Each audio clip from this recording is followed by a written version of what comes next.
बिस्मिल्लाहिर्रहमानिर्रहीम। अस्सलाम वालेकुम नाज़रीन इकराम, मैं हूं मखदूम शहाबुद्दीन और आप देख रहे हैं मेरा फेसबुक और यूट्यूब चैनल। उम्मीद करता हूं आप सब लोग बखैर वाफियत होंगे और जहां भी होंगे अपने अहले खाना समेत खुश भी होंगे और महफूज भी। नाज़रीन इकराम, एक इंतहाई अफसोसनाक खबर आई है। पाकिस्तान के मारूफ बिजनेसमैन और पाकिस्तान में एक नई सियासी जमात इस्तेहकाम पाकिस्तान पार्टी के सरबरा जहांगीर तरीन के जो भाई हैं आलमगीर खान तरीन, इन्होंने खुद को गोली मार ली है। इनकी डेड बॉडी के पास एक तहरीर मिली है। इस तहरीर में क्या कुछ लिखा गया है और मज़ीद इंकशाफात इस सारे मामले के हवाले से क्या हैं और आलमगीर खान तरीन जो हैं ये क्या कुछ करने जा रहे थे मुस्तकबिल में, ये कौन है, इनकी प्रोफाइल क्या है और इनकी जो ये मौत है इसकी वजूहात ये बड़ी इंपॉर्टेंट हो सकती हैं। और इसके साथ ही साथ जो अहम तरीन तफसीलात हैं और कुछ नई डिटेल्स भी हैं जो आपके सामने रखनी है। पुलिस ज़राए के मुताबिक आलमगीर तरीन जो हैं इन्होंने पिस्तौल से अपने सर में गोली मारी है। अब ये वो वर्जन है जो पुलिस दे रही है। और आलमगीर तरीन मारूफ बिजनेसमैन है, कामयाब बिजनेसमैन है। पाकिस्तान सुपर लीग जो है PSL, उसकी टीम मुल्तान सुल्तान्स के मालिक और मैनेजिंग डायरेक्टर भी आलमगीर खान तरीन साहब ही थे। और इनके हवाले से मैं आपको ये भी बता दूं कि 1990 से पेप्सी को जो है, पाकिस्तान में पेप्सी कंपनी जो है उसके मामलात भी देख रहे थे। और ये पेप्सी को जनूबी पंजाब और सारे मामलात और सारे एरियाज़ के अंदर ले जाने और बड़े कामयाब तरीके से बिजनेस मामलात चलाने के माहिर थे। पुलिस राय का कहना है कि आलमगीर तरीन लाहौर के इलाके गुलबर्ग में वाक़ अपने घर में थे। वहाँ से एक इत्तला मिली जिस पर पुलिस फौरी तौर पर आलमगीर तरीन जो है उनके घर की जानिब रवाना हुई। पुलिस हुकाम के मुताबिक आलमगीर तरीन ने खुदकुशी से कबल एक तहरीर भी लिखी। और यहाँ पर मैं आपको ये बता दूँ, इस सारे मामले में जो चीज़ें हैं जो आप कह सकते हैं कि शकूक व शुबहात को भी जन्म दे रही हैं और चीज़ें मामलात जो है, ज़ाहिर बात है पाकिस्तान के अंदर मैं आपको ये बता दूँ कि बहुत सी हाई प्रोफाइल शख्सियात सिर्फ पाकिस्तान नहीं, भारत में भी रिसेंटली एक एक्टर जो है उन्होंने खुदकुशी की। दुनिया के अंदर जब भी हाई प्रोफाइल शख्सियात का इस तरह का मामला सामने आता है, इस तरह की खबर सामने आती है और ख़ुदकुशी के मामलात सामने आते हैं, तो उसी वक्त ऑटोमेटिकली बहुत से सवालात जो हैं वो उठना शुरू हो जाते हैं और तहकीकात आज तक हो नहीं सकती। और पुरस्रार तौर पर इस तरह की चीज़ें जो हैं ये माजी के अंदर होती आई हैं।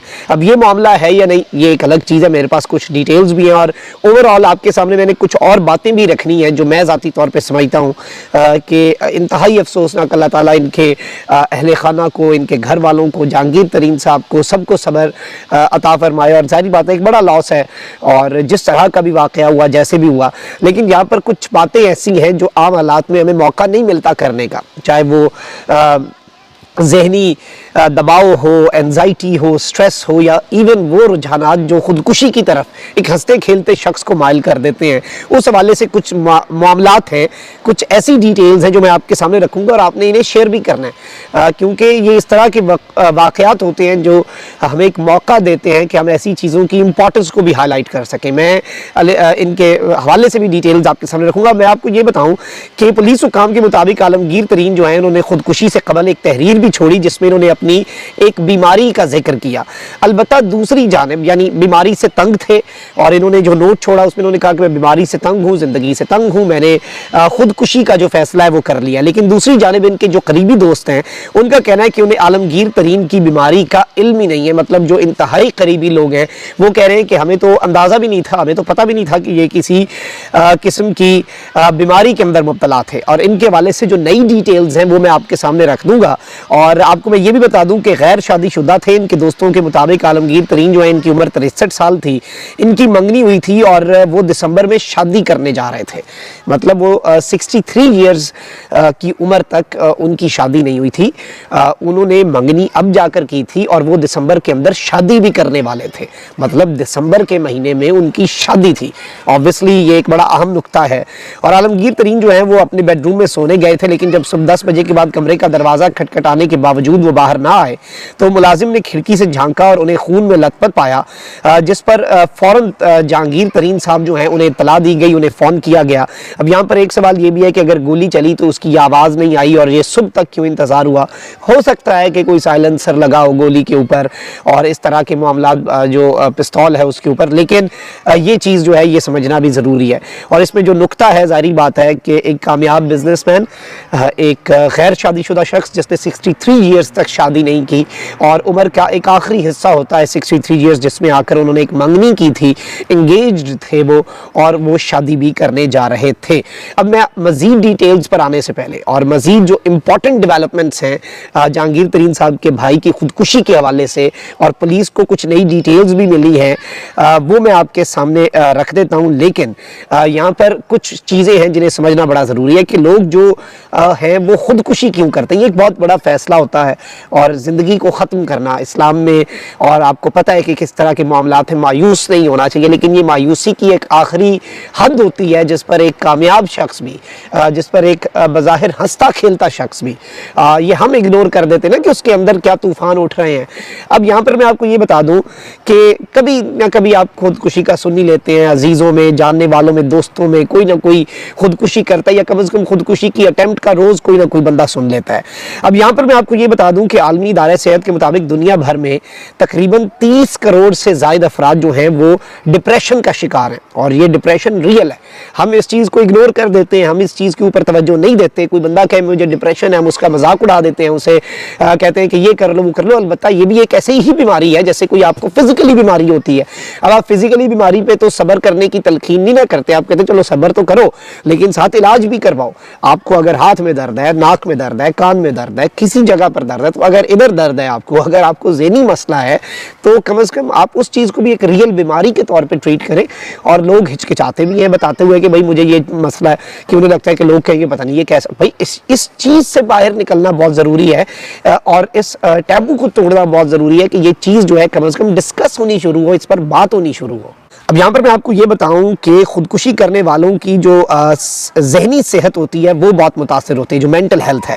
और आलमी सर्वे के मुताबिक हर चौथा शख्स और हर 10वां बच्चा भी ज़हनी सेहत के मसाइल का शिकार है। दुनिया के अंदर हर 4 बंदों में से एक बंदा ज़हनी सेहत के मसाइल से दो चार है। बच्चे, आजकल बच्चे जिन्हें कोई फिक्र नहीं होती दुनिया की, उनमें से भी 10 बच्चों में से एक बच्चा जो है वो ज़हनी सेहत का शिकार है। और एक चीज़ मैं आपको ये बता दूं कि जो लोग ज़हनी तौर पर बीमार होते हैं, जो ज़हनी तौर पे जो जिनके जहन की बीमारी एड्रेस नहीं होती, वो अल्टीमेटली खुदकुशी की तरफ जाते हैं।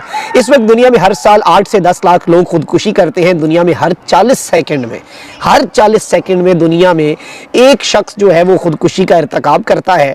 और सियासी, मुआशी हालात, ज़ाती हालात, तमाम तर चीज़ें जो हैं, कभी कभी लोग दिल बर्दाश्ता होकर खुदकुशी की जो है कोशिशें करते हैं। अब यहाँ पर मैं आपको ये बता दूं कि एक किताब है और ये एरिक मार्कोस की किताब है वाई, कि इसमें उसने सवाल पूछा है कि ये खुदकुशी लोग क्यों करते हैं और इस चीज़ को समझने की इसने कोशिश की है। और इस किताब के अंदर इसने तकरीबन खुदकुशी की 200 से ज़ाहिद वजूहात जो हैं वो बयान की हैं, जिनका बुनियादी खुलासा यही है कि खुदकुशी किसी एक वाक़े से मुत्तसिल नहीं होती, बल्कि इसके पीछे कम अज़ कम दर्जनों वजूहात लाजमी होती हैं, उसके अलावा कोई कर ही नहीं सकता। बैक एंड पे बंदे को खुदकुशी करने वाले को रियलाइज़ हो या ना हो। और इस सब के अंदर मैं आपको ये बता दूँ कि खुदकुशी का अमल एक कत्ल भी है। बहुत से फिलोसफर्स, बहुत से जो लोग हैं वो ये बात करते हैं कि खुदकुशी करने वाले का कत्ल उसका मुआशरा करता है, मुआशरे वाले, घर वाले, करीबी दोस्त या वो दोस्त अहबाब जिनसे मरने वाले बेहद अटैच होता है, वो भी खुदकुशी की वजह बनते हैं और वो उस चीज़ को एड्रेस नहीं कर पाते। और इस सब के अंदर मैं आपको ये बता दूं कि, और ये ज़रूरी नहीं है पाकिस्तान, आप दुनिया के तरक्की याफ्ता ममालिक की फहरिस्त निकाल ले, वहाँ पर खुदकुशी की जो रेशो है वो पाकिस्तान से ज़्यादा होगी। और इसमें आप ये देखें कि बहुत सी चीज़ें खुदकुशी के मामला इधर से तो बदलते हैं ना, कि बहुत से ऐसे लोग जिन्हें मोहब्बत भी मिल जाती है, बहुत से ऐसे लोग जिन्हें पैसा भी मिल जाता है, सब कुछ मिल जाता है, वो भी फिर खुदकुशी करते हैं। और आप देखें कि अमीर ज़ादे, मशहूर अदाकार, बिजनेसमैन, जिनके मुआशी, माली, ज़ाती किसी किस्म का कोई मसला उन्हें नहीं होता, वो भी खुदकुशी का अटेम्प्ट करते हैं। तो ये एक ऐसी आप समझ लें कि पेचीदा सी चीज़ है और इसमें ज़्यादा रुझान वैसे नौजवानों का होता है, जवान उम्र, वो जिस उम्र के अंदर बड़ा जोश होता है, नॉर्मली वो होता है, लेकिन जारी बात है किसी भी उम्र के अंदर, अब आप देख लें आलमगीर तरीन साहब का ये इंतहाई अफसोसनाक वाक़या, 63 ईयर्स की एज के अंदर इन्होंने ख़ुदकुशी की जो कोशिश की है और ये इनकी कामयाब हुई और ये अपने खालिक हकीकी से जा मिले। अब मैं आपको ये बता दूं कि जो इम्पॉर्टेंट डिटेल्स हैं वो ये है नाज़रीन कराम के इस्तेहकाम पाकिस्तान पार्टी के जो चेयरमैन हैं और क्रिकेट फ्रेंचाइज मुल्तान सुल्तान्स के मालिक, इनकी मजीद जो मौत की तफसीलात हैं वो भी सामने आए हैं। और ये मामूल के मुताबिक, जिस तरह मैंने आपको शुरू में बताया कि ये अपने बेडरूम के अंदर सोए थे, 10 बजे तक ना उठे, तो इनके मुलाजिम ने आकर जब दरवाज़ा खटखटाया तो खिड़की से देखा तो आलमगीर खान साहब मुलाजिम के मुताबिक खून में लथपथ थे और फौरी तौर पर जहांगीर तरीन साहब जो हैं उन्हें कॉल की गई एंड जहांगीर तरीन साहब रीच्ड ऑन द स्पॉट। और ये मैं आपको बताऊं कि जहांगीर तरीन साहब फौरी यहाँ पर पहुंचे और डॉक्टर्स ने भी जब चेक किया तो पता चला कि जी डॉक्टर्स का ये कहना था कि इन्होंने अपने सर में गोली मारी है और एक नोट छोड़ा है जिसमें इन्होंने अपनी बीमारी को, अपनी इस सारी की सारी सूरत हाल की वजह बताई है। और इसमें जो इम्पॉर्टेंट चीज़ है, ज़ाहिर बात है तहकीकात होंगी, मज़ीद मामलात होंगे, इसमें इनकी जो शादी है वो एक बड़ा इम्पॉर्टेंट एंगल है, ज़ाहिर बात है इनके इस अफसोसनाक ख़ुदकुशी के वाक़े की, और उसे भी इक्वेशन से बाहर नहीं रखा जा सकता। ये वो तफसीलात हैं जो आपके सामने रखना ज़रूरी थी और इसी वसातत से मैं समझता था कि कुछ खुदकुशी, अपने आसपास लोगों का बहुत ख्याल रखें। अगर कोई कहता है कि मुझे परेशानी हो रही है, अगर कोई कहता है मुझे स्ट्रेस है, अगर कोई कहता है मुझे एंजाइटी है, अगर कोई कहता है मुझे डिप्रेशन है, तो सीरियसली लें, खुदारा उसकी बात को सीरियसली लें। और आपको नहीं पता होता कि कब क्या हो रहा हो, किसके अंदर क्या तूफ़ान चल रहा है और वो अंदर किस चीज़ से लड़ रहा है।